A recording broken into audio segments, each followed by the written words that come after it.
Moving on in Mark 6:33 and 34, it says, "And the people saw them departing, and many knew him, and ran afoot thither out of all the cities, and outwent them, and came together unto him." So these people saw they were leaving, they saw where they were going, and they came out of all cities, spread around, and ran ahead of Jesus. Where they're probably like looking where the ship was going. You can go in certain places, I've been up there in northern Galilee, where you can actually see ships from certain heights.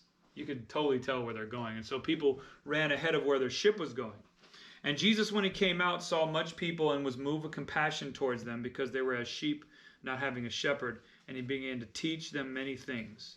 In Luke 9:11, it records the same thing. "The people, when they heard it, they knew it, followed him. And he received them and spake unto them of the kingdom of God, and healed them that had need of healing." In Matthew 14:14, it says the same thing. "Jesus went forth and saw a great multitude, and was moved with compassion toward them, and he healed their sick." Okay?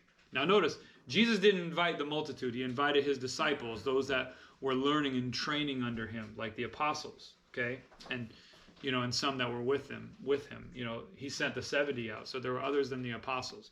But there was close companions that were being taught of him and discipled of him. Now notice, there were multitudes of people out of all cities that weren't invited by the Lord, but longed for him so much that they followed him to this desert place. And they saw and they ran ahead of him, right? So the people now are going where Jesus and his disciples are going for rest.